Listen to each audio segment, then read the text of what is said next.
एक गांव में एक बुढ़िया माई रहती थी। माई का आगे पीछे कोई नहीं था, इसलिए बुढ़िया माई बेचारी अकेली रहती थी। एक दिन उस गांव में एक साधु महात्मा आए।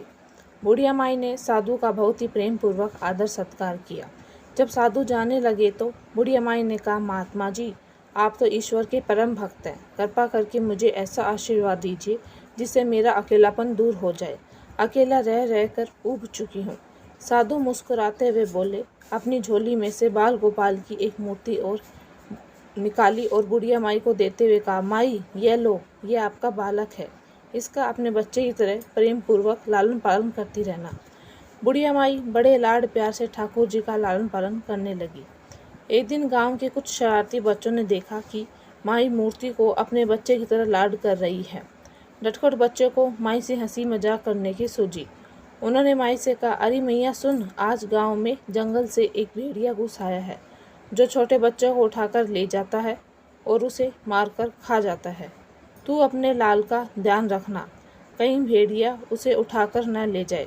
बुढ़िया माई ने अपने बाल गोपाल को उसी समय कुटिया में विराजमान किया और स्वयं लाठी लेकर दरवाजे पर पहरा लगाने के लिए बैठ गई। अपने लाल को भेड़िया से बचाने के लिए बुढ़िया माई भूखी प्यासी दरवाजे पर पहरा देती रही। पहरा देते देते एक दिन बीता, दूसरा, तीसरा, चौथा और पांचवा दिन भी बीत गया। बुढ़िया माई 5 दिन और 5 रात लगातार बगैर पलक झपकाए भेड़िए से अपने बाल गोपाल की रक्षा के लिए पहरा देती रही। उस भोली भाली मैया का यह भाव देखकर ठाकुर जी का हृदय प्रेम से भर गया। अब ठाकुर जी को मैया के प्रेम का प्रत्यक्ष रूप से आश्वासन करने की इच्छा हुई। भगवान बहुत ही सुंदर रूप धारण करके वस्त्र आभूषण से सुसज्जित होकर माई के पास आए। ठाकुर जी के पांव की आहट सुनकर मैया डर गई। कहीं दुष्ट भेड़िया तो नहीं आ गया मेरे लाल को उठाने। माई ने लाठी उठाई और भेड़िया को भगाने के लिए उठ खड़ी हुई।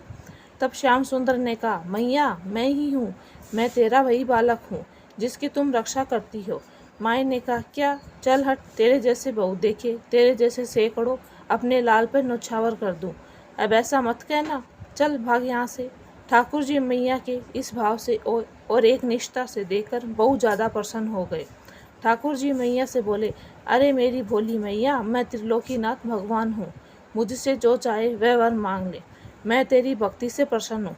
बुढ़िया माई ने कहा, अच्छा आप भगवान हो, मैं आपको 100 बार प्रणाम करती हूँ। कृपा करके मुझे यह वरदान दीजिए कि मेरे प्राण प्यारे लाल को भेड़िया न ले जाए।